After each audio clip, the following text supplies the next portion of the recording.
بسم الله الرحمن الرحيم. الرحمن علم القرآن، خلق الإنسان علمه البيان. الشمس والقمر بحسبان، والنجم والشجر يسجدان. والسماء رفعها ووضع الميزان، ألا تطغوا في الميزان، وأقيموا الوزن بالقسط ولا تخسروا الميزان. والأرض وضعها للأنام، فيها فاكهة والنخل ذات الأكمام، والحب ذو العصف والريحان. فبأي آلاء ربكما تكذبان؟ خلق الإنسان من صلصال كالفخار، وخلق الجان من مارج من نار. فبأي آلاء ربكما تكذبان؟ رب المشرقين ورب المغربين، فبأي آلاء ربكما تكذبان؟ مرج البحرين يلتقيان، بينهما برزخ لا يبغيان. فبأي آلاء ربكما تكذبان؟ يخرج منهما اللؤلؤ والمرجان. فبأي آلاء ربكما تكذبان؟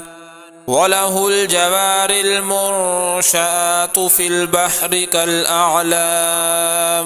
فبأي آلاء ربكما تكذبان؟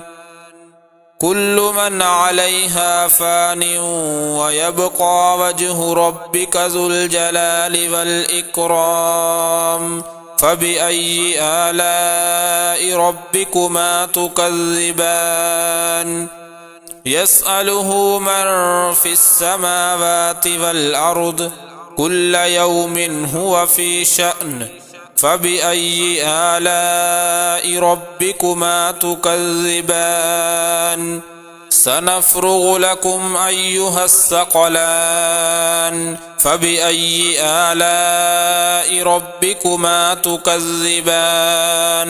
يا معشر الجن والإنس إن استطعتم أن تنفذوا من أقطار السماوات والأرض فانفذوا، لا تنفذون إلا بسلطان. فبأي آلاء ربكما تكذبان؟ يرسل عليكما شواظ من نار ونحاس فلا تنتصران. فبأي آلاء ربكما تكذبان؟ فإذا انشقت السماء فكانت وردة كالدهان.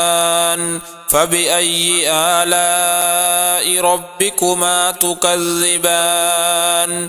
فيومئذ لا يسأل عن ذنبه إنس ولا جان. فبأي آلاء ربكما تكذبان؟ يعرف المجرمون بسيماهم فيؤخذ بالنواصي والأقدام. فبأي آلاء ربكما تكذبان؟ هذه جهنم التي يكذب بها المجرمون، يطوفون بينها وبين حميم آن. فبأي آلاء ربكما تكذبان؟ ولمن خاف مقام ربه جنتان، فبأي آلاء ربكما تكذبان ذواتا أفنان فبأي آلاء ربكما تكذبان فيهما عينان تجريان فبأي آلاء ربكما تكذبان فيهما من كل فاكهة زوجان فبأي آلاء ربكما تكذبان متكئين على فرش بطائنها من استبرق وجنى الجنتين دان فبأي آلاء ربكما تكذبان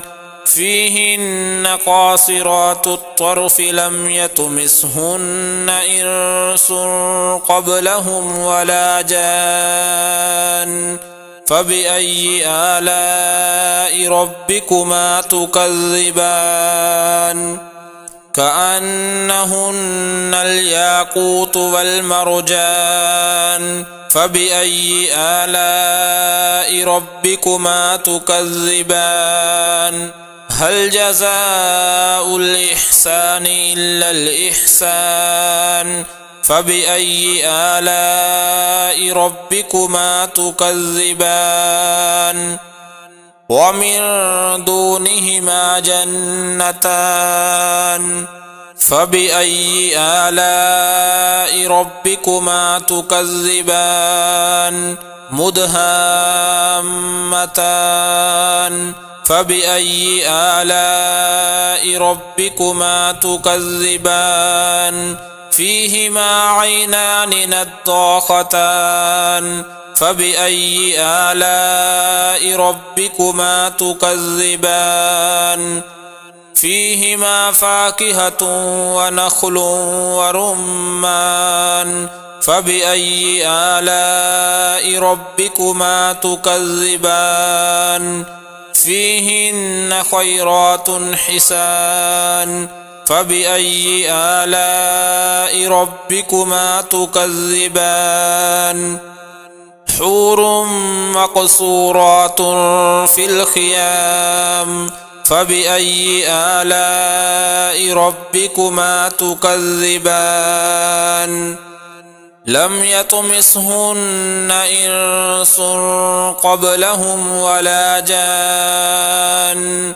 فبأي آلاء ربكما تكذبان متكئين على رفرف خضر وعبقري حسان فبأي آلاء ربكما تكذبان تبارك اسم ربك ذي الجلال والإكرام